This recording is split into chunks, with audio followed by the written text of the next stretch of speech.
আসসালামু আলাইকুম সুপ্রিয় জাতীয় বিশ্ববিদ্যালয়ের 2024 সালের অনার্স প্রথম বর্ষের শিক্ষার্থীগণ, আপনারা যদি 2024 সালের অনার্স প্রথম বর্ষ পরীক্ষায় ফার্স্ট ক্লাস পেতে চান তাহলে কোন সাবজেক্টটি সবচেয়ে বেশি পড়বেন, অর্থাৎ কোন সাবজেক্টের গুরুত্ব সবচেয়ে বেশি দিবেন, আজকের এই ভিডিওতে আমরা এই বিষয়টি নিয়ে বিস্তারিত আলোচনা করব। তাই আপনারা যারা অনার্স প্রথম বর্ষের শিক্ষার্থী রয়েছেন তারা অবশ্যই ভিডিওটি স্কিপ না করে সম্পূর্ণ ভিডিওটি দেখতে থাকুন। দেখুন, আপনারা যারা প্রথম বর্ষের শিক্ষার্থী রয়েছেন আপনাদের প্রায় প্রত্যেকটি বিভাগের প্রথমেই কিন্তু 6টি সাবজেক্ট রয়েছে, অর্থাৎ অনার্স প্রথম বর্ষে প্রায় 6টি সাবজেক্ট রয়েছে। আপনাদের প্রত্যেকটি বেশিরভাগ বিভাগেই প্রায় 6টি সাবজেক্ট রয়েছে, ভিন্ন দু একটি বিভাগে হয়তো বা 7 বা 8টি সাবজেক্ট থাকতে পারে, তবে বেশিরভাগ বিভাগেই মোট 6টি সাবজেক্ট রয়েছে। এর মধ্যে নন মেজর রয়েছে দুটি, দুটি সাবজেক্ট রয়েছে নন মেজর। আর আমি আপনাদেরকে বলবো এই যে নন মেজর যে দুটি সাবজেক্ট রয়েছে এই দুটি সাবজেক্টের উপর বেশি গুরুত্ব দিতে। এই দুটি সাবজেক্ট বিশেষ করে আপনারা যারা ইংলিশ ডিপার্টমেন্টের স্টুডেন্ট রয়েছেন, অর্থাৎ ইংরেজি বিভাগের স্টুডেন্ট রয়েছেন, দেখবেন যে আপনাদের অন্যান্য যে 4টি সাবজেক্ট রয়েছে এই সাবজেক্টগুলো কিন্তু অনেক বেশি কঠিন এবং এই সাবজেক্টগুলোতে কিন্তু রেজাল্ট ভালো করা সো ডিফিকাল্ট। সো আপনারা যদি দেখতে যাবেন যে এই সকল সাবজেক্টে আপনারা B+ পাইতেও আপনাদের অনেক বেশি কঠিন হয়ে যাবে, অর্থাৎ নন মেজর ছাড়া মেজর সাবজেক্টগুলোতে যদি আপনি B+ পাইতে চান তাও কিন্তু আপনার কাছে অনেক বেশি কঠিন হয়ে যাবে।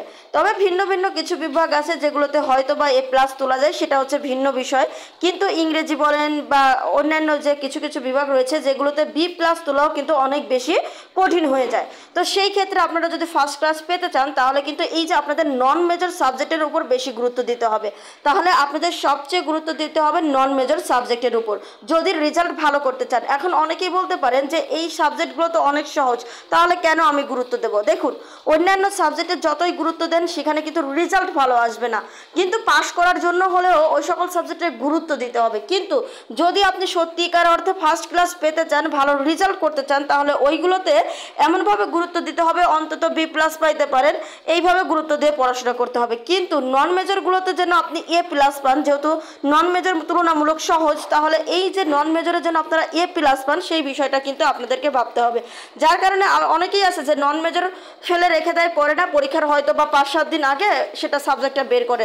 সো তাদেরকে বলবো তাহলে কিন্তু বা জাস্ট আপনি পরীক্ষায় পাস করতে চাচ্ছেন, ফার্স্ট ক্লাস পেতে চাচ্ছেন না। তো আপনারা যারা ফার্স্ট ক্লাস পেতে চাচ্ছেন তাদেরকে বলবো নন মেজর সাবজেক্টগুলোতে গুরুত্ব দেন এবং এই দুটি সাবজেক্টে যদি আপনি দেখেন দুটি সাবজেক্টে যদি A+ করে পান তাহলে দেখেন আপনার রেজাল্ট কতটা এগিয়ে যাবে, অর্থাৎ আপনি কিন্তু ফার্স্ট ক্লাস বা 3 পয়েন্ট সহজেই পেয়ে যেতে পারবেন। যার কারণে আমি আপনাদেরকে বলবো যে এই বিষয়গুলোতে একটু আপনাদেরকে কিন্তু গুরুত্ব দিতে হবে, তাই না?